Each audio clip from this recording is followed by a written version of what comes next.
Hello and welcome to the Sour Popcorn Podcast. A weekly show regarding all things entertainment, including reviews. In the news this week, a recent trailer has emerged and it appears it's the New Mutants, Fox's latest attempt to bring us something new from the X-Men universe. They're bringing us a horror film about the X-Men universe.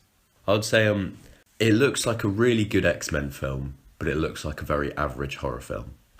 Yeah, I'd say exactly the same. I think it's going to be a unique film because this is, in the sense, the first ever superhero horror film. I don't think we've actually got anything else out there like it that you can classify as a superhero horror film. The Last Stand. Yeah, I must admit that gives you feelings of horror. It made me scared to ever go near the X-Men franchise ever again. But I think it looks really interesting, especially considering the talent that's involved in it. Yeah, I mean, the cast they've got, the young cast, I think that's a big trend in films at the moment. They're finding good young actors. And with this cast, they've got Maisie Williams, they've got the Maisie girl Williams from Split. Yeah, Anya Taylor-Joy. Maisie Williams will be the primary reason I go to see it, because I love Arya Stark and Maisie Williams in every sense of the word. I would say this has some very iconic shots in it already. So like the hand in the washing machine, and yeah, like where the face is like coming out of the wall. the face coming out of the walls. Yeah, I think it's definitely got the good like chops to be a horror film, and I think given that they're planning to hopefully make it a trilogy, it'll be something that will be interesting to see where it goes, because I think they're making it quite clear that it's very apart from the standard X-Men universe. I mean, there's not even an X in the logo, so it'll be interesting to see kind of where they take it and what they choose to do with this trilogy and these characters. Yeah, and some people go in not knowing that it is an X-Men film, which is quite exciting. Yeah. And some of the imagery in the trailer reminded me a lot of Legion, so you can sort of definitely tell that it's in the same sort of vein. Yeah. So the Netflix Punisher series has gotten a release date of the 17th of November, which is actually the same day as Justice League. I think I know what I'll be spending my money on, even though Punisher will be better. I'll still be going to see Justice League. I'd say Justice League will do amazingly financially, because just look at Batman v Superman. Yep. And all of the DC films so far. Even though they haven't done particularly well critically, commercially, they have done amazingly. Yeah, because they advertise the crap out of these movies. But apart from that, I'd say, well, Punisher will probably be better received critically. Yeah. Justice League is going to win the day. 100%. I feel with the Punisher, though, in my opinion, the Netflix superhero series are becoming a bit stale. They're kind of giving the same sort of vibes and plot lines, whereas I think the Punisher will be hopefully something that's a bit different, given that it's allowed to go a bit on its own in a sense, and it's not attached as heavily to the whole Defenders universe as, say, a character like Daredevil or Jessica Jones. And I think it'll also be able to revel in the violence of it, which is something that I think the other series haven't been able to do as well. Yeah, because originally when the Netflix Marvel shows started, they were a lot more fresh. They mainly like one of the strong suits they had were the amazing villains, whereas now they're sort of slowing down a bit and they're losing their momentum. Yeah. So I feel that this would really invigorate it all, and it'll just get everyone into it again. Yeah, especially seeing as how Defenders was the letdown. It'll be interesting to see if the little side project can be what reinvigorates people's love in this sub-universe of the big multi-story universe. It was originally going to... it was rumoured that it was going to drop at the New York Comic-Con. And they said they were going to have a panel there, and then they'd be like, and you can go see it now, and then it'd all go live online and everyone would cheer, except that was a couple of days after the Las Vegas shooting, so they decided against that, which was very wise. Yeah, respectful even. Yeah, very respectful. Speaking of new TV shows starting, Alfonso Cuaron, director of hits like Gravity and Children of Men, is developing a new horror television series. It's said that he will be set to direct and will have some writing responsibilities, and this is really interesting for me to hear, and especially also seeing as how he's convinced Casey Affleck to jump on board the project. I thought Casey Affleck was one of those people that was very much, no, I'm a film actor. Yeah. But this is a very interesting career move for Casey Affleck, to say the least. Well, yeah, he's had an amazing couple of years. I mean, with Manchester by the Sea, his Best Actor win, and this year with things like Ghost Story, he's really kind of on the rise. So I think it'll be interesting to see him essentially strive out towards a bigger audience, because there's a lot of desire for these horror shows. Like, now that American Horror Story is kind of losing its buzz, it'll be interesting to see if someone like Alfonso Cuaron can come in and build a new show and drum up with the interest with Casey Affleck. I would also be very interested to see a horror TV show, because there aren't many of those around that are like genuinely scary. No. With a director as good as this, that's made me very, very 100%. excited. Chiwetel Ejiofor, I hope I pronounced that correctly, which I probably didn't. Yeah, probably never will. The dude from 12 Years a Slave and The Martian. He's going to make his directorial debut as an adaptation of The Boy Who Harnessed in the Wind. I'd say this is quite exciting. It's a BBC-funded film, so it'll be on TV in a few years. Yeah.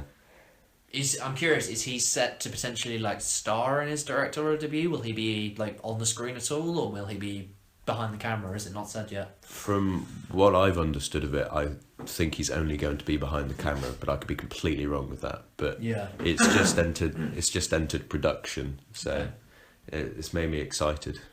Me too. I think he's a really amazing actor. He's been in some great films of the recent years, and I think he's had the chance to work with like some really great directors in his time, like Ridley Scott alone. So I think he's learned quite clearly some of like the techniques and has got the chops to be a director, in my personal opinion. Yeah, you're finding a lot of actors at the moment, like Jodie Foster did it, and then Ryan Gosling did it, and a lot of actors are coming out and directing their own, and you find more actors producing at the moment, like Woody Harrelson and Margot Robbie, but a lot of actors are coming out and directing because they have worked with all these amazing famous directors, and they've seen what they do, and they're like, oh, I'd quite like to experiment with that and see what I could do with it. Yeah, exactly. It's an interesting trend to see growing in Hollywood, especially when you have got such capable and brilliant actors that are doing it. I'd say, in my personal opinion, out of the ones I've seen, I'd say Joel Edgerton's possibly my favourite actor to director. And from my understanding, I don't think we've seen many, if any at all, go from director to actor. Yeah, I'd say the same.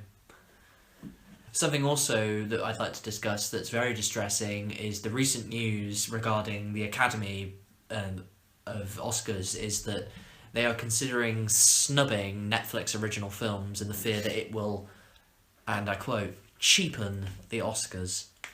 This just confuses me, because the Academy and the Oscars as a whole is supposed to be about appreciating and celebrating film as a whole. Yeah. So surely a big studio and powerhouse like Netflix, producing some of the best original content at the moment, producing amazing films, and they said that they're producing 100 originals next year. Surely a big powerhouse like that, they'd want to celebrate, because they are doing experimental things where blockbusters aren't, because Netflix has a pre-built audience where it gets sent out and then either people watch it or people don't. And experimental stuff like Mother in theatres is a bit risky, because it's not necessarily going to make its money back. Whereas with Netflix, it has an inbuilt audience, a certain amount of people are going to see it, and they don't necessarily aim to make money off of it. Yeah, they just aim for the art, really. I mean, that's something that I've always found to be very commendable with Netflix. I mean, this year they haven't had the biggest ranges of successes, but when they have. I mean, two of my favourite films this year have been To the Bone and Gerald's Game. They've been really amazingly directed, they've been really well put together, and they've had great performances within them. So I don't understand how the Academy can be giving these excuses when, in all honesty, they're giving better performances, in my opinion, in some ways, than the mainstream theatres and movie makers. Yeah, definitely. I think it's also quite expected as well, given the membership of the Academy and the demographic that they are. Like, they're all elderly white men, and it's like they're probably sitting there, they're like, my son watches Netflix, I'm not really into that kind of stuff though. I think if we had some more diversity and potentially people who have been working within more recent years, we would see some more attention being given to Netflix, and people would realise that there is room for the amazing content that it makes and that it needs to be awarded for it. I can't remember which film festival it was, but there was a very famous one, and they did a screening of Okja, which was at the time very highly anticipated, and it's got amazing reviews critically. And as the screening was starting, the Netflix logo came up and people booed it. These are fully grown adults booing it. Why are they booing it? They have just funded this amazing piece of art. Yeah. Why are they walked out with smiles on their faces, and when the film ended, you can guarantee they clapped. So it's just a clear sign these films are good. Exactly.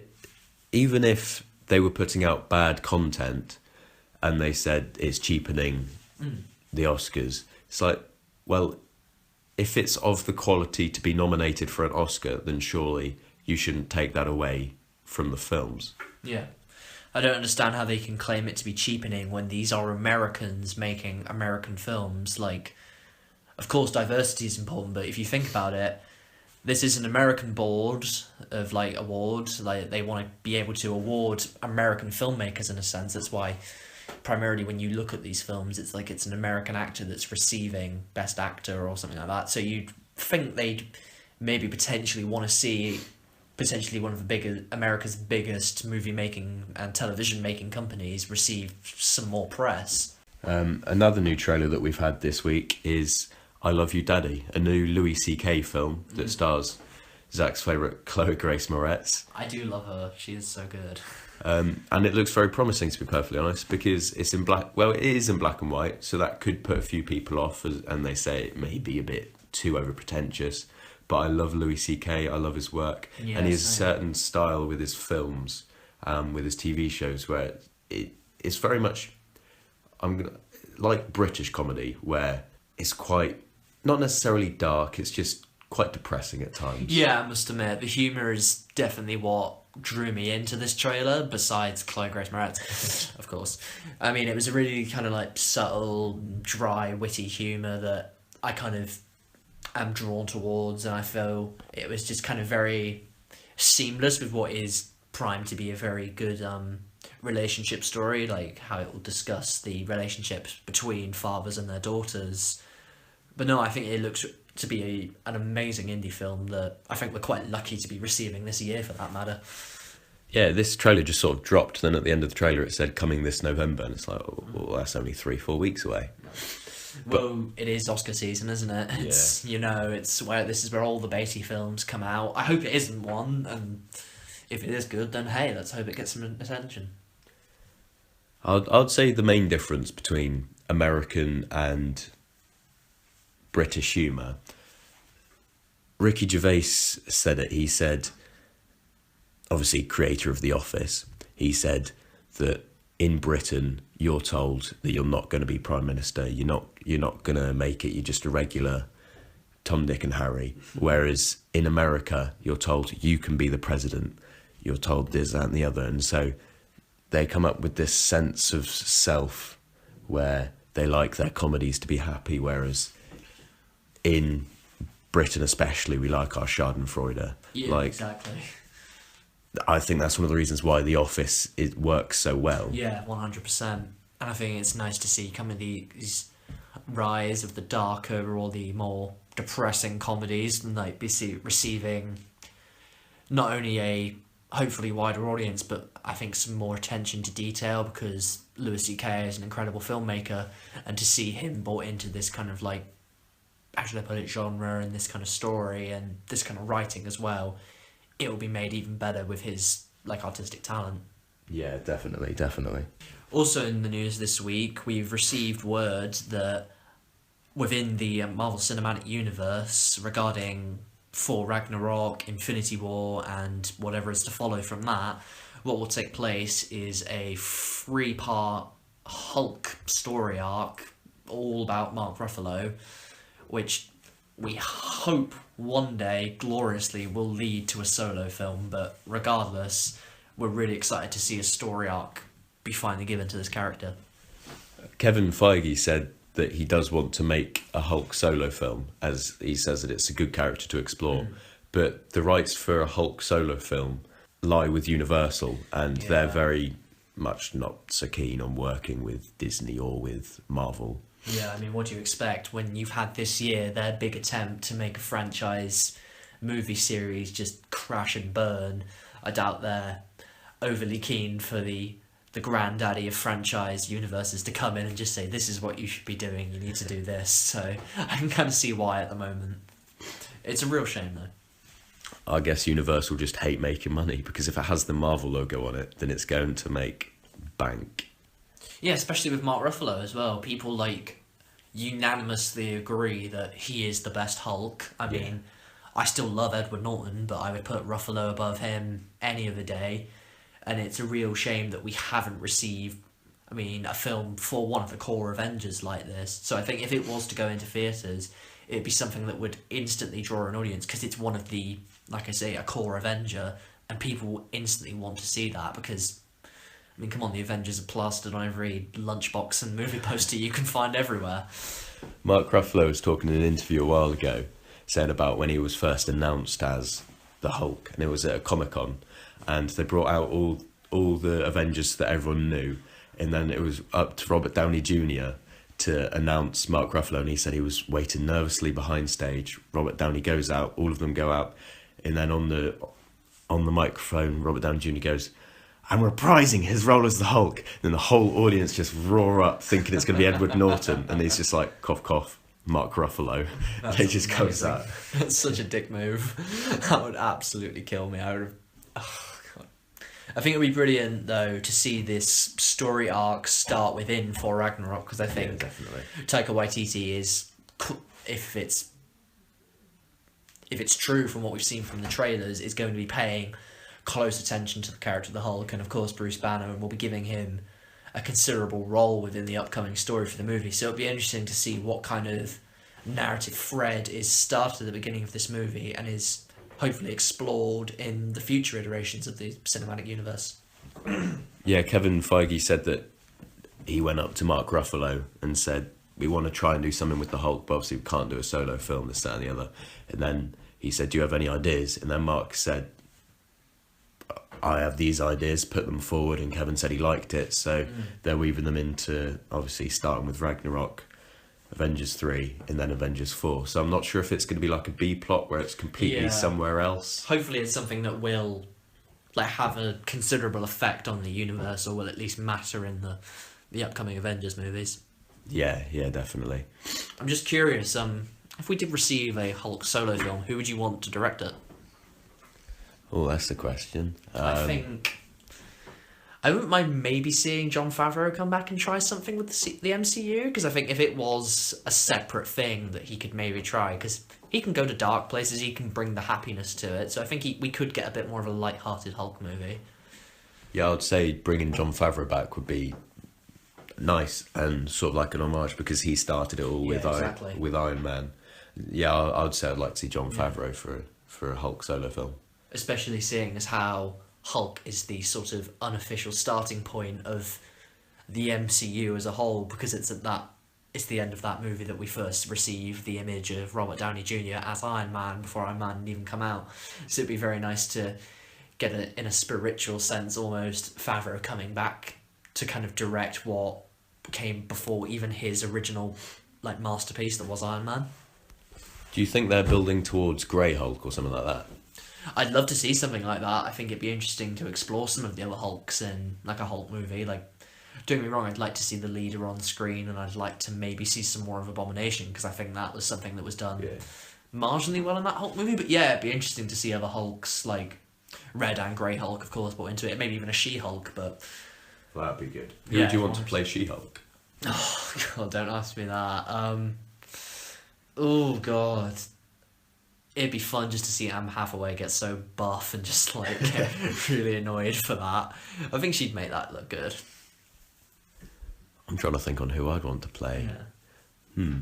I'd say is she a boxer or wrestler? Ronda Rousey. Do you know Ronda Rousey? Yeah, Ronda Rousey, she wanted to play Captain Marvel. Yeah. Yeah, she did. Now they're giving that to Brie Larson. Well, deservedly so. Brie Larson is definitely going to do a better job. Or even if they're not building up to Grey Hulk, do you think they're building up to Planet Hulk at all?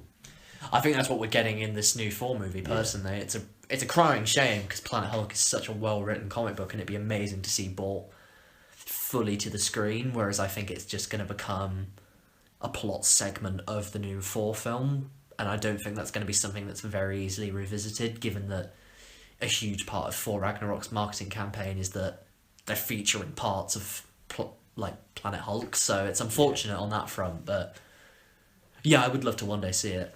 Although in Ragnarok, they've said that he's been in Hulk form for about 2 years, and so that's how he's able to speak, because in a sense, Hulk's mental age is 2, sort of thing. Yeah. So all the amount of time that he's been Hulk is Hulk's age, sort of thing. Yeah, that makes sense. So maybe they're going towards the more, obviously, grey, mobster, gangster Hulk. I'm not sure. That's just the one thing I love about that universe so much, how they can just pay such particular attention to their characters like that. Yeah. And just come up with things like that.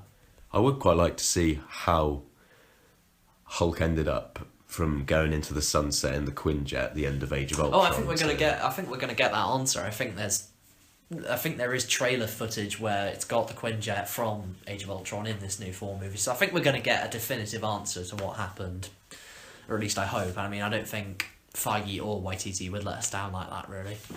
There's a leaked Star Wars Lego set about Boba Fett and the Sarlacc pit, and that's got people. It teases that Boba Fett survived the Sarlacc pit from, obviously, Return of the Jedi, where arguably the character that had the least amount of screen time, the least amount of anything to do, but has spawned off so much character love. I don't understand why, personally. I've never been that big on Boba Fett. Like, he was very much just for me like a throwaway character. Like, he looked cool, but then he was kind of murdered. Like, unless if you're like someone who's read all the novels and lore, I don't get why the character's that big, but yeah. From watching the original films, I didn't particularly think much of him. I didn't even really pay much attention to him, but it's only from the extended universe and playing the games as him and Clone Wars and stuff. Exactly. I think it's becoming a running trend though with these Lego sets, like how they're potentially spoiling like big budget blockbuster releases. I mean, if we look back to 2016 when it happened with Civil War, when they, spoiler alert, they spoiled the big Giant Man reveal from Civil War where Ant-Man becomes Giant Man, because they released a big fig of him, effectively ruining that really great twist in the movie. And I think it's been done also with Star Wars Lego sets, like how people could quite clearly tell that Luke wasn't going to be in a lot of like Force Awakens because there wasn't a minifig of him at all, so people could just tell. It also happened with, obviously not Lego, but just the action figures for it in general, the 2014 Godzilla, because for that they released all the toys, but then they also released that big, is it like that big moth or something? Yeah, they released a toy for that, so then that sort of spoiled that there'd be a big final battle to do with that. Yeah, I think it's unfortunate really that, yeah, you've got to have these toys out and it's a big part of making money for movies these days, but I think you have got to have like a little bit of respect for the fans in ways, because these are people who are still going to go and pay to see the movie as well, and they kind of don't want it ruined for them just because they're forking out like 40 quid for their kids or for themselves just to get a Lego set, and I think that's unfortunate really. Especially with, obviously some trailers spoil most of the film, but then you get like Abrams films that hardly reveal anything, and then it just gets spoiled like that from a toy set. It is a shame. It is a shame. And in the final segment of our news this week is the fact that early reviews are coming in for Pixar's Coco, and people are claiming that it is extremely promising, with some people even going as far to call it Pixar's best. I'm excited for this film, but mainly because it is Pixar. If it didn't have Pixar's name attached and it was the exact same trailer, then I wouldn't be particularly fussed, because it looks a lot like The Book of Life. But I love Pixar. They've made a few duds with Cars and stuff. Planes. But for the most part, they are really good, and they are renowned, and they've built their reputation themselves, and they have it for a reason, because they do tell amazing stories. So I am excited for this. Yeah, Coco is one of my most anticipated animated movies, probably my most anticipated animated movie at all at the moment. I mean, I think it is too soon to even consider calling it Pixar's best, because it needs time to beat things like The Incredibles and Wall-E, but I think it's got real potential to be perhaps their most unique film, and in ways one of their absolute smartest, because a big part of it is the relation between the land of the living and the land of the dead. So it'll be interesting to see how Pixar goes about addressing that kind of universe and like things regarding death. But all in all, I think we've got a really exciting film ahead of us that, regardless, is going to be one that we're very impressed by. Yeah, hopefully. Just don't let us down, Pixar, please. You have, on very rare occasion, let us down, and you won't do it this time, I'm sure. So in regards to movies this week, there haven't been a great many releases, so we're going to delve a little bit into the TV region, because we can't really go without discussing season 3 of Rick and Morty. We think it's been an amazing season, and we've got a lot to say about it. I'd say this series definitely has the most weakest links out of all Rick and Morty series. Yeah. But when it hits high, it hits high. Yeah, it really knocks it out of the park this season, with certain episodes, with Ricklantis Mixup being a particular favourite. I think the fatal error of this season is the fact that it was originally planned to be 14 episodes, but they had to cut it down because they wanted to do that April Fool's release just to get episode 1 out there as a surprise. So I think that's the reason why this season may have suffered, because there was potentially more to come. But regardless, it was still a great season. Are you sure it's not just because of the new female writers? It's got nothing to do with the female writers. They wrote some great episodes and put in a lot of good character development. What people are saying about that is bullshit. Correct answer. Right, so let's start with episode 1, the Rickshank Rickdemption. Well, what did you think of this one? I really enjoyed it. There were certain elements of it that were like really, really funny, and it was kind of like nice little nods to like the previous eras of Rick and Morty, like how they return to the Cronenberg universe, they dig up the bodies, they make reference back to the first ever episode where Morty's on the floor and Rick is yelling at him. I thought it was really funny to like see 9 seasons of Szechuan sauce, Morty. 9 seasons. Rick and Morty, 90 years of adventures. But I thought it was a really good and promising start, and it was great, especially in the fact that it was released without us even knowing. So I would say, while this is a really good episode and it has good action and obviously has the Rick and Morty humour, after the amazing cliffhanger from the end of series 2 that I had to wait 2.5 years for this. Yeah, it does wrap it up pretty quickly. It just sort of felt like how they wrapped that up could have at least gone for half a series or at least a 2-parter episode. But it is a really good episode, trying to take out the account of waiting for so long. But apart from that, it was really good. I think it's good in the sense that it's, again, kind of giving the middle finger to the universe building, like how this is kind of a show where it doesn't care about its overarching plot, it's more about those individual adventures. So I think, while it's unfortunate that we couldn't have potentially seen a bit more of an epic wrap up, it was a very neatly, kind of incredibly well done, very smart wrap up, we can say. And it sets up the best episode of the show. Oh yeah, without a doubt. Plus, like Nathan Fillion in this episode, really small role, but was really funny. And that reference to Szechuan sauce, I think, will become something that is just a part of the post-mortem of the internet in years to come. Yeah, when humanity's all dead from a nuclear holocaust and aliens come to the Earth, the one thing that they will see is Szechuan sauce. Without a doubt. That leads us on to OU. Yeah, kind of. I also think the family element from Rick in this episode, where like you see supposed memories of Diane and little Beth. Yeah. Like, that was a really emotional moment. And then just for him just to completely reveal that it's just fake memories was really funny and really engaging, because it's just like completely Rick to just say, screw you emotions, I'm just going to completely screw with this guy, and then have a coffee mug turn into a butt that's going to fart in his face. And also something that I really admired for this episode and this series as a whole is they experimented with they experimented with Jerry and Beth breaking up. Yeah. Because that's something that I found very repetitive in the previous series, like, because as much as I love it, it's just sort of like, oh, they're arguing again, oh, they should never have gotten together again, oh.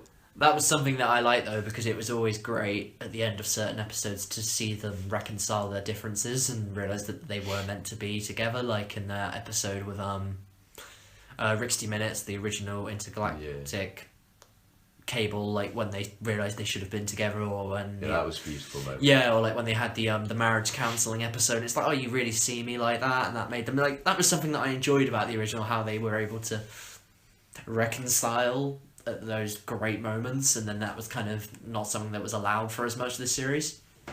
Also, something that I have noticed, when they did the marriage counselling episode, the way he saw Beth had a xenomorph head. Yep. And then in this series, when Jerry then goes and gets a new date, they also have a xenomorph head. He's got a type. Maybe he really enjoyed Alien. I think that takes us to the second episode, Rickmancing the Stone, which is the Mad Max episode of the series. Yeah. It was very much shown off in all the press and the trailers. Big part of the marketing was that they were going to be doing a parody of Mad Max, Fury Road, and for the most part it was done well. I'd say the character development of Summer in this episode works really well, and then it shows like by the end of the episode how she is her mother. Yeah, in certain ways, like the argument could be made throughout the whole of this season that they spend too much time on the divorce and how it affects the kids specifically, but I think this was the one episode where it really shined. Like in later episodes it became a repeating plot point, where this was one where it was really like nicely sort of discussed and like really looked at in a certain way, like how divorce can affect people, and you got some really hilarious scenes from it as a result, like with Morty and his giant arm and Summer and the, oh yeah, I'll kill you, but it's not because you told me to. So I'd say this also has something that Rick and Morty does really well, and that's action, because this show is beautifully animated and the action in it's always astounding, and they did really well. It's just, I'd say it is slightly disappointing, but it is still a really good episode. Yeah.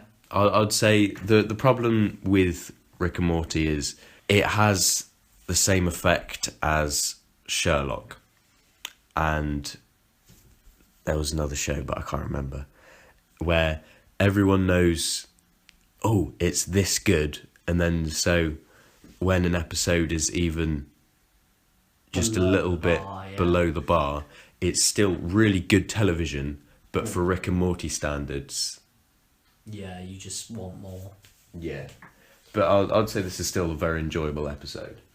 Yeah, not nearly as enjoyable though as quite possibly the most meme-worthy episode of Rick and Morty ever created, which was episode 3, Pickle Rick. I turned myself into a pickle! I'm Pickle Rick! Which was just the biggest part of the marketing campaign, and this was what they used at Comic-Con to show off the season, and I think they knew exactly what they had on their hands with this episode. This was, for me, one of the best animated episodes, one of the best written episodes, and one of the funniest episodes, without a doubt. How, even at times, even the most devastating episodes, like, given how that therapy session when he discusses, like... Oh, that was brutal. Yeah, life with Rick, and that was really upsetting, and then the violence, like, when he's tearing apart the rats, or when he's having the fight with, like, what's his name?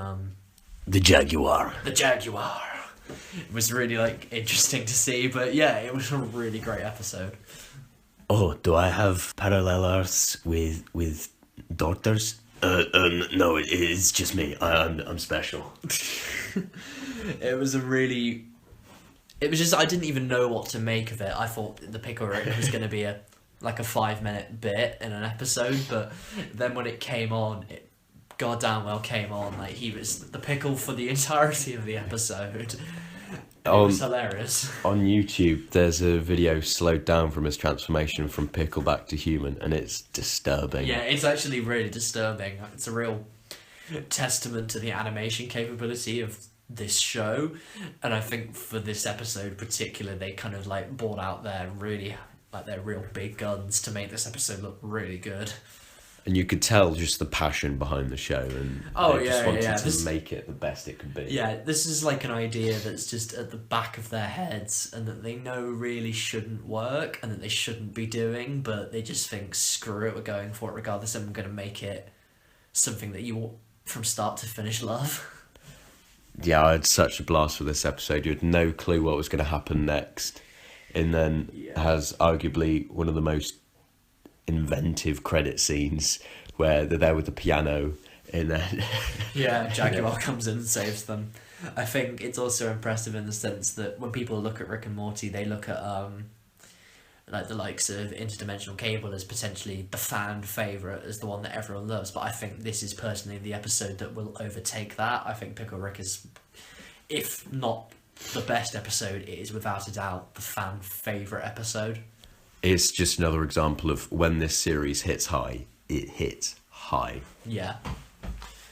And it's unfortunate that after hitting so high, it should have to fall so low.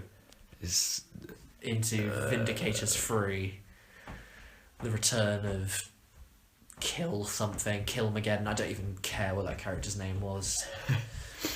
It's Dan Harmon's least favourite episode because it doesn't follow the hero structure, because it doesn't have the realisation towards the end or like Todorov's narrative.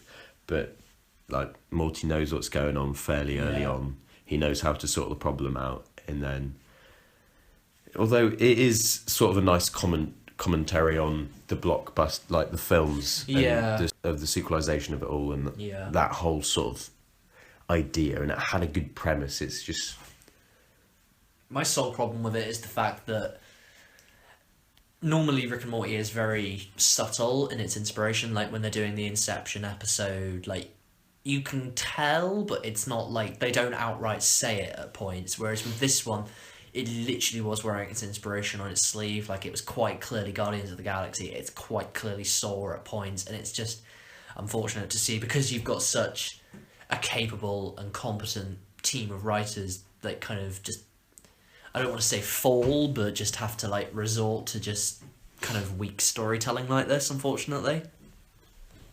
It's still good television, just nothing really memorable from it. Yeah. Like, there's always that one scene from every episode, but this is, in my personal opinion, one of the episodes where it doesn't have that one scene. Yeah, very much so. But that takes us on to arguably both our favourite episode of maybe the entire show. That's just personal preference, not quality. For me, 100%. And that's the Whirly Durly conspiracy, where finally Jerry and Rick have an adventure together, and it was brilliant. Glorious. Jerry has, from episode 1, been my favourite character of this show. I think his character is absolutely hilarious, and I think his relationship with Rick is the most engaging and humorous. So to see them come together, and to see Rick just give like Jerry just like a pity adventure, and just to see a full episode where it's just Rick bullying Jerry about just his parasitic lifestyle, just to see them go on this like just crazy adventure together, it was just a real treat for the eyes. It just shows how amazing their animation is, where they're in that big sequence. Oh yeah, then just how trippy it all is. Yeah, I've actually gone on record to say that that's my favourite television scene of 2017. That is honestly, it was so amazingly well done. There was such hints to philosophy, science, to cultural sci-fi, and it was just so short and petitely well done that it made me want that to be the show in itself. Just like beautiful sequences of animation, but just bravo to the team that brought that scene to life. It was incredible. Yeah, absolutely brilliant. like you even get the guy who did the voice of Lex Luthor in this episode. It's just, and you get these beautiful moments where Rick is just like explaining so fully why he just despises Jerry, and it's at points where it's really devastating to see Jerry just kind of accept those things about himself, just think like, oh god, I really am what he's saying about me, and just to see his like heart break at certain points was really, really devastating. And again, just the ideas that this show has, like a bubble where no one can die, but then there's a roller coaster that just peeps out of it. And then there's the children who are like gunning each other down, and then they suddenly realize, oh, I've just murdered my sister. It was really like dark and horrible, but you just can't help but laugh. It was just hilarious.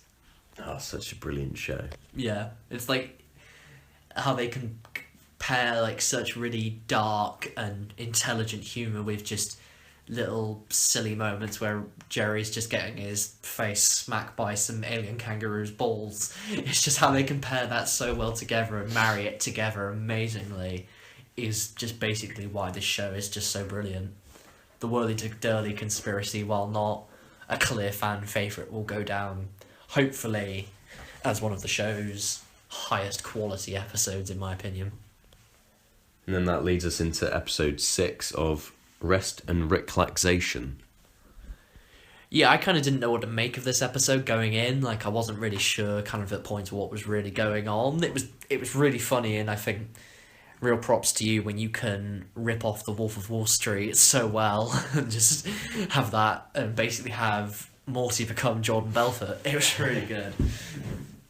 Who did it better, Justin Roiland or Leonardo DiCaprio? Oh, definitely Justin Roiland. Definitely Justin Roiland. It also makes us realise that we watched the show for Toxic Rick. Yeah. Because that, like, innocent Rick is like simple Rick when he's talking to Jerry from series 1 or 2. And it's just, damn, Rick is an asshole. Yeah, Rick's a real horrible person. Like those scenes where like he says to like Morty, he's like, yeah, your voice is really annoying. He's like, I know. And it's like, yeah, but it's also your best feature. I know. It's like, and just I related so heavily to Toxic Morty, how it's just like, I hate myself and I don't like anything in life. It was just really upsetting. It almost reminded me of Beth and Jerry's relationship from the marriage counselling one with the xenomorph and then the slug. Yeah. Oh, God. And then just that hilarious scene in the after credits scene where the girl escapes the toxic well and just yells, sea cucumber! It was just, it's so dirty and yet it's hilarious at the same time. But it is time for us to discuss what will go down in history as the greatest, up until now, the greatest written and quite possibly made episode of Rick and Morty, and that is the Ricklantis Mixup. You're sent into this episode believing it's going to be a traditional Rick and Morty adventure, and they take you for a ride that you would never have expected. This is possibly one of the best episodes of the show, full stop. I say it is. It is 100% the best episode. Because it just... Justin Roiland needs to get some sort of attention for this. Yeah, this was... For a show that says F you to universe building and to, like structured narrative, it was able to do it so seamlessly and so amazingly and just a twist that you never saw coming. I mean, when an episode can rip off Stand By Me and I don't care about it, you know it's done well. We put into every simple Ricks. Yeah, it's the only other credited voice role in this episode. I think it's a real testament as well that I think should get attention in the fact that this is an animated TV show where it can have an episode where there's at least 100 different characters in this episode alone, but they will all have the same voice actor, and he's only doing 2 voices. Only on this show can you get that kind of episode to even exist. I would hate to have been in that editing room. It's like, was this for that one or this one? Or it was impossible what to is tell it? at points. I mean, and to see like so many different variations of like Rick and Morty and himself, and to like see some really quite depressing and horrible like versions of them, especially when you don't ever think you're going back to the Citadel after episode 1 of this series, and then for them just to do what they do to it in this episode, it was incredible. It's just Morty's killing Morty's.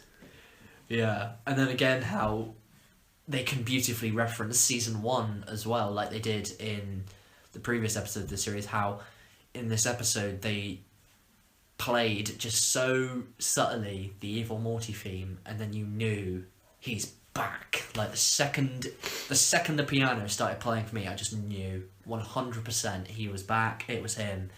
And to bring just like a character that we've been wondering about for like 2 seasons just back so excellently and just so under our nose, because they throw so many things at you in this episode that you're not even thinking about it, and then as soon as you see it you just think, how did I not notice that? How was I not thinking that? And it instantly makes you want to watch it again from the beginning.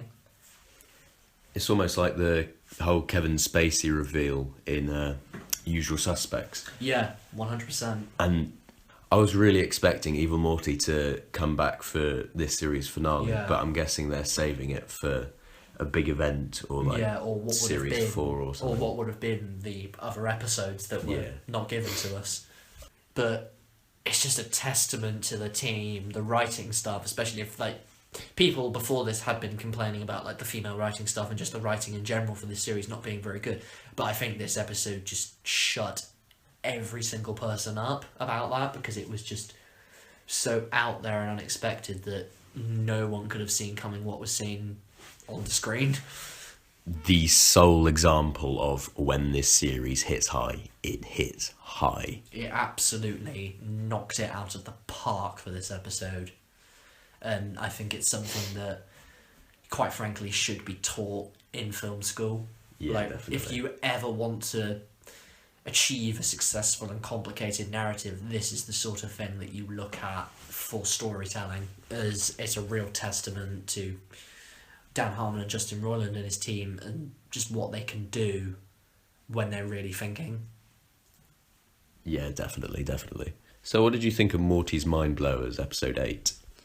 I went in knowing I wouldn't be happy about it, because I knew it was going to be replacing Interdimensional Cable, but it on its own was a really successful and really funny episode. Like, you really shouldn't take it for granted. Really? You say granite? No, it's granted. You say granted? No, it's granite. This is exactly the sort of thing that Rick and Morty does best. It has all these wacky ideas and it just pulls it off successfully in sort of like a compilation where a lesser show would have these ideas and then just do a number of sketches. This one weaves a narrative throughout all of it and makes you hate squirrels. Yeah. Hats off to the improvisational skills of this writing team, how they can just come up with something so clever and so embarrassing, particularly for Morty throughout most of this episode, like when it cuts to like scenes of like him burying Santa Claus's dead body, or him learning that if Beth had to choose it would be summer before Morty. It's just really upsetting to see that happen to Morty. And then just float away in a bubble. Yeah, it was a real like unexpected episode, but one that was just really quite amusing at its very core. Like, the best thing about the Interdimensional Cable episodes is that there's always that one sketch that you remember and you absolutely love. Yeah. And Morty's Mind Blowers was able to do the exact same thing, because each individual person will have their favourite memory that was wiped. Yeah. Like, mine was the Mr. Poopy Butthole. So it's a real good episode that was done so well that it didn't mind. I didn't mind them breaking the tradition of not having Interdimensional Cable in the series. Yeah. That then, of course, brings us into episode 9, the ABCs of Beth. I enjoyed this episode, but it very much made me hope that there would be some Beth character development, especially as they teased it in the first one. I thought this episode is going to explain why Beth is how she is and why Rick loves her so much, because he doesn't care so much for his grandkids. Obviously he does, but he hides it, whereas with Beth he says that she is the only one that he cares about. So I was he wears his love for her on his sleeve. I was sort of hoping that they would delve into her backstory, but what we did get was interesting and very, very twisted. Yeah, there are particular lines in this episode, like oh yeah, I have his finger. He gave it to me. He gave you his finger. Which is just, it really kind of delves into the dark and just kind of very upsetting mind of Beth Sanchez and how she's gone through what she's gone through all because of Rick abandoning her and how it's just made her into such a horrible person. I think as well with this episode, it sets up quite possibly the most interesting precedent going forward with future seasons of Rick and Morty of, is Beth a clone or not? I don't know. I don't think it'll ever be answered. I don't think it needs I to hope be they answered. don't. Yeah, like, if they're going to answer it, like, save it to the final season, because I think the writers have made it pretty clear that, like, it doesn't matter. It's the same character regardless. And I think it's given also the whole plot of the episode that proves Beth can be okay on her own and doesn't need that time on her own. I think it's interesting and also nice on the writer's part how they have kind of given their character that outing, like, to be able to just go off on her own. Yeah, and then people that say, oh, Beth hasn't got a lot to do, they can also be like, oh, well, she may be off having her own adventures. Yeah. But I hope that if this is a clone of Beth and Beth is off doing her own thing, that when they do reveal it, it'll be like they're in this dire situation, they're about to die, and then suddenly the antagonist gets shot out of nowhere, they look up, and then it's Beth, and then it actually gives her something to do. Yeah. That then brings us to the finale of the season, which was the Rickchurian candidate. And I've got very mixed feelings on this episode. I would say it's a good Rick and Morty episode, but as a finale, with a show that's so renowned for especially the Series 2 finale cliffhanger, it left a lot to be desired. Yeah, this is the episode where it's most clear that they had more planned. Like, it's really quite clear that they had more, like, to tell, and, like, they were kind of just confined to this 10-episode season. It's like, but no, we want to take it here with 14 episodes, but they kind of knew it's like, oh, we're going to have to throw something in here that's a classic Rick and Morty episode, but something that's going to make people want to come back for the next season, which is the whole clone storyline. Like, oh, is Rick going to kill her or out her out as a clone, just so we can get rid of Jerry again? But it was good. Like, Keith David was really funny in this episode. Keith David needs to be a more man. Yeah, Keith David's a very underrated actor, especially, like, when he's in things like this. Yeah, this was a very smart, intelligent episode, like when it had Rick on the phone and then he's there, and then it then only makes sense where he is later, and how he just creates world peace to make a point. Yeah, that's a hilarious aspect of this episode, and just like a kind of FU to anyone who doubts Rick's capability. It's just amazing. Such a good episode, but I did want more of a cliffhanger. Yeah, especially like when the season has set such cool precedents for the future, like how with Phoenix Person, the return of Evil Morty, you don't learn what happened to Squanchy, and we were all kind of just hoping for a scene or like just a little moment that just hinted to something bigger, and it kind of never came with this episode, which was unfortunate because I was kind of always hoping, right, someone's going to turn up in a minute, someone, and they just kind of never did. And it felt like a really big anticlimax for that matter. So what did you think of the series as a whole? I thought it was really good. Like, there's, for all the pet peeves I have with it, for all the problems I have with it, this is quality television. This is something that I think lots of people should get out there and see. It's, in ways, not the strongest season, but it's got the strongest, like, episodes. It's got some amazing writing displayed. My sole problem with it is just the fact that it's three things really. There's more time spent on the divorce storyline than there should be. You don't get some questions answered, like, which is all about the fact that there wasn't 14 episodes. Like, you don't find out more about Bird Person. You don't find out what happened to Squanchy, which is all something that we came into the series wanting to know. And it really did annoy me there wasn't enough Jerry in this season. Genuinely, Whirly Conspiracy was great, but it needed more Jerry throughout.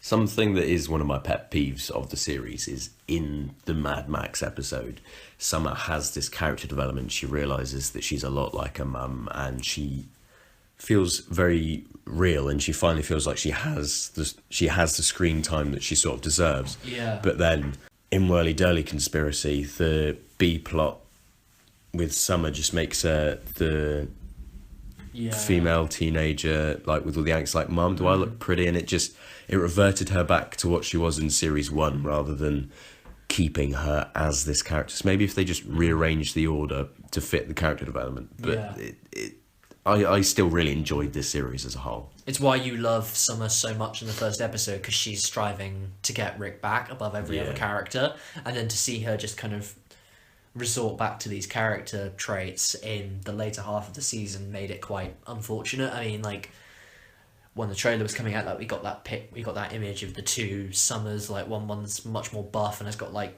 it's like robot parts, and that would have been interesting to see, like, even if it was just a scene.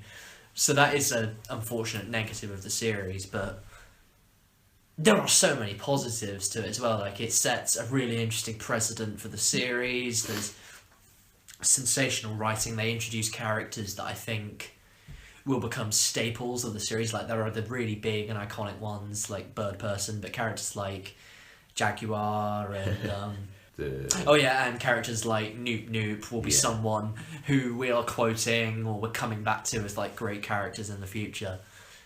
But it's amazing in the sense that they brought back Mr. Poopy Butthole more than once.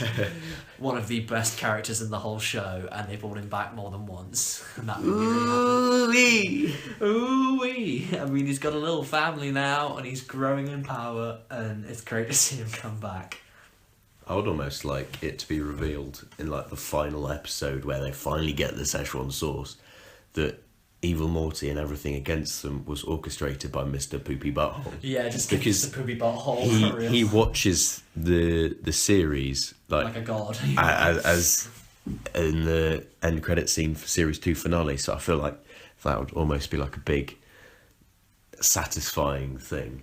Yeah, it's similar to the TV show Supernatural and the way that the character Chuck is essentially omniscient. He knows it's a television show, whereas every other character doesn't. So I think that it's really cool that they have this similar character of Mr. Poopy Butthole who's got that knowledge and yet never shares it. And I think it shouldn't be something that is shared because he's just hilarious as that comic relief character who does relate with the audience so well. Although there is that theory that Rick knows he's in a TV show because he has the interdimensional cable. Yeah, exactly. That if that had television from all the different universes and all the different realities, then surely he'd be able to know that he is in a TV show for us.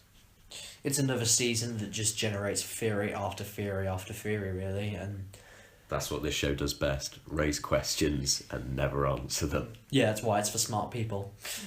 All in all, this was a tremendous series. I'm going to be like desperately waiting for series 4. I really hope that we get those 4 episodes in time for Christmas, as some people are thinking that we may be after Mr. Poopy Butthole's kind of reference to Christmas. So, but even if not, I can look back on this series as thinking it was great, and when it was high, it was its high. I'll give this series squanch out of 10. 100% squanch. So it's time for this week's Quickfire Question, and given that it's my week and that we've been discussing a lot about Netflix and like its rights and its capability as a television and movie making service. Right, so the question is, pitch a Netflix renewal of a classic TV series or series that went off the air that will be amazing. Now, my personal pitch is Netflix's The Twilight Zone. This would be an amazingly well-made series. If you think you did this 13 episodes, you attached regular writers who are affiliated with Netflix. If you think, for instance, you could even call in certain writers like Ryan Murphy, you could call in Charlie Brooker, given that he does Black Mirror, you could bring them all in, you could even get in some big stars who are affiliated to Netflix, you could get Bryce Dallas Howard, you could bring in someone like Kevin Spacey, who was up for it, a Bryan Cranston, maybe even an Aaron Paul. You'd get really slick writing, you'd get appropriate age ratings for like certain episodes, because there'd be ones where you really need to be dark and go out there. I think not only would it be well made, it'd be something that you get a lot of hype for, especially if it was released around Halloween, because Netflix has got a real talent now for bringing like big hype and anticipation regarding its Halloween content, especially with what we see with Stranger Things. And I think that not only would they produce a real show that's respectful to the original Twilight Zone, but they would make an amazing advancement over the source material. So that's what I personally pick. And I'll leave it to Jake now to try and give a good comeback. I'm trying to think of like a good... Oh. I'm going to make the argument of Firefly. Okay, Firefly. Because while Firefly is an amazing one series run, everyone always says it was lost before its time, which it was. And I feel that with the right budget that Netflix is willing to give, with the right cast, it would work really well again. And if they found the right magic and the right writers, because I'd say, while I would love to see more Twilight Zone, Netflix is making Black Mirror for that. And Charlie Brooker said Twilight Zone is 90% of his influence towards that. So I'd say Black Mirror definitely has that sort of niche target audience covered. As much as I would love to see Twilight Zone, I just want to win. Personally, I believe that the Twilight Zone would be more effective because you have got a little more open capability for other writers to come in. As much as I love Black Mirror, it is a very technologically phobic series. You could make it, which is essentially what the Twilight Zone is, a lot more of a supernatural show, but you could also base it in reality. But my main problem with Firefly is the fact that I think you'd be receiving an inferior product, especially when you consider that specific members of the cast have come back and said they don't want to do it anymore, which is primarily what we loved about that original show, which it was that cast of characters. I think Joss Whedon is at a point now where he doesn't want to be returning to things, like he wants to be making new things and new content. And most of all, it's a kind of almost insulting to the fans a little bit, because Serenity tied up the series in such a nice little bow and such a perfect conclusion and finale to it, that I think to essentially carry it on with those cast of characters would be insulting. But then I think with new characters, you'd lose what was so effective about the original, was that team coming together and that dynamic. So I personally think that the Twilight Zone would be more successful. You make a very good point, and if I lose to the Twilight Zone, I'm not particularly going to be sad about it, because it would be really good for that to come back. Yeah. But I'd say if they did it successfully, like with The Force Awakens, where they bring in new characters that people like, then it could be successful. It just... Yeah, it's not to say that it wouldn't be good.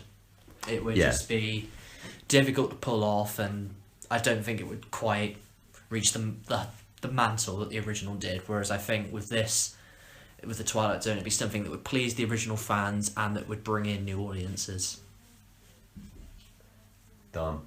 I just thought of a new show that would be good to be brought back. Does that not then say that I should win because you can't even stick to your own Firefly? Oh no, I'm sticking to Firefly and just saying how good would it be for Misfits to come back as Netflix. Depends if they brought back the British style, the writers, and that good cast. Yeah, because they're doing an American remake. But unfortunately, if they kept British. But I think we're going to have to go to a coin toss, to be perfectly honest with you. Fine. Heads, I guess. Okay. I hate you. I actually hate you. Just let me win, please. So did you go heads? I went heads. Right. I worked on this answer for hours. Yeah! Fuck you fucking loser! Yes! The Twilight Zone would be amazing, baby. It would be amazing on Netflix. Yes!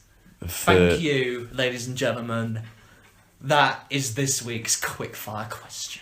For the listeners, in case they didn't get the gist, it landed on heads. I think Zach's happy that it's now 1-3. I couldn't go another week being on naught. I just couldn't. And I think we can equally agree that the Twilight Zone and Firefly would both be something that we would love to see come back to Netflix. I would love to see both, and I'm not sad that I lost to the Twilight Zone at all. I just can no longer hold it over Zach's head that he hasn't won any. So then, Jake, have we received anything in the bargain bin this week? Yes, Zach, I have received things in the bargain bin. I would say I've been pretty successful this week. I got American Horror Story Asylum on Blu-ray for £4. The complete second series that I'm very happy with, because my favourite series of American Horror Story are series 1 and 2.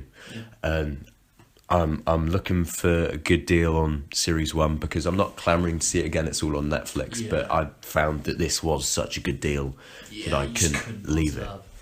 I also got the 2007 Best Picture winner, No Country for Old Men, for £1, which I am very, very happy with. I was very chuffed when I saw that, and I had to pick it up instantly. I also got Jim Carrey's Eternal Sunshine for the Spotless Mind for 99p. I haven't seen that yet, and from what I've heard, I'm very much looking forward to it. Yeah, same. I wasn't as successful in my bargain bin efforts this week, but I was able to get a hold of the horror classic, The Omen. It was a 25th anniversary edition for only 99p, which was really impressive.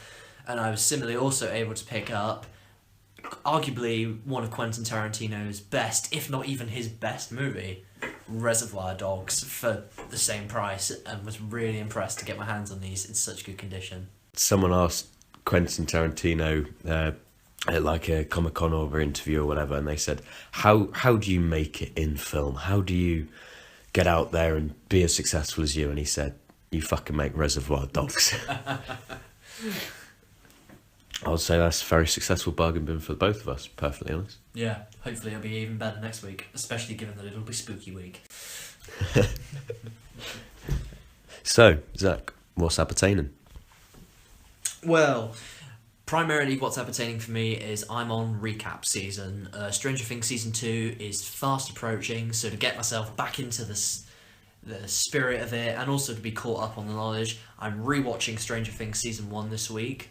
Similarly, I'll also be making an attempt to start the new Netflix original show Mindhunter, which is David Fincher directed, and I just cannot wait to see it because I love everything he's ever made. Yeah, I saw the first episode of Mindhunter, and it is amazing. Just the way that they create the world, and just outstanding. I can't wait to finish the series, so you can expect a review. Yeah, definitely. Fairly soon for the whole series. I also saw Brad Pitt's Allied from last year, and it was surprisingly really good. Yeah. Directed by Robert Zemeckis. Solid B movie. Yeah. I wouldn't say there was anything special about it, but I would say it's definitely worth a watch, and there were some very tense moments, and you start questioning things, and very, very recommended.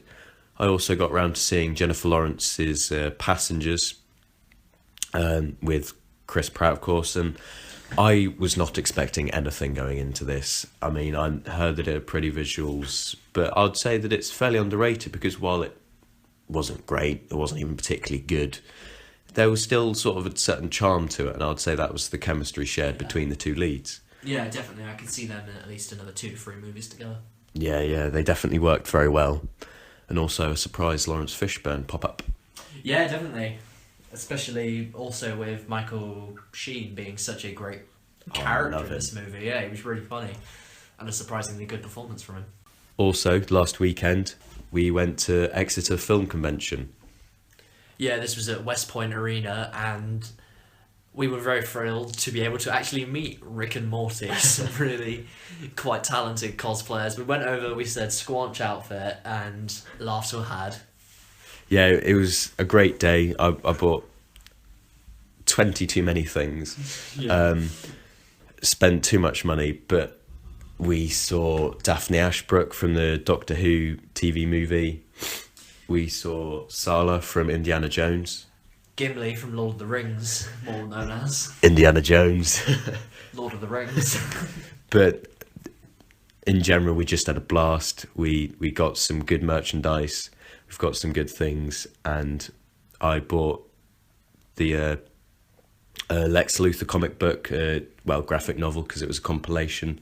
And also I got some signed copies of the Moon comic books, and we met the artist and the writer, and he was a very nice guy. So I cannot wait to get started with those, as I've been meaning to read more comic books. Always a good decision on the comic book front. And so we go into my recommendation for this week. Originally I was going to go with the 2007 Far North with Sean Bean. It's a Channel 4 Film 4 backed film, and it's these two. An amazing film. It's really good. It's these two. It's a mother and a daughter at the North Pole in the cold ice, and then Sean Bean comes in and he interrupts things, and then a relationship sparks between the daughter and Sean Bean, and then let's just say the mother gets a little bit jealous and lashes out a bit. But then I saw the Netflix original Shimmer Lake, and that just blew me away. The cast is amazing, the direction is amazing, just how the story is told. It's set from a Monday to a Friday, except it goes from Friday backwards, and with each day you start to learn new things. It all starts to link together to a completely shocking finale. I cannot recommend Shimmer Lake enough. It came out this year on Netflix, and an utterly hidden gem. I'm really excited to see both, and I've seen Far North and was extremely impressed by it. When can you not enjoy Sean Bean? Sean Bean Wang, that's what I'm saying. There's a Sean Bean Wang present in this film. So that's it from us this week. You can join us next week to expect Spooky Week, an episode all dedicated to horror. Damn, we didn't talk about Mark Ruffalo streaming half of his film. I also didn't apologise for my absolutely stinking cold.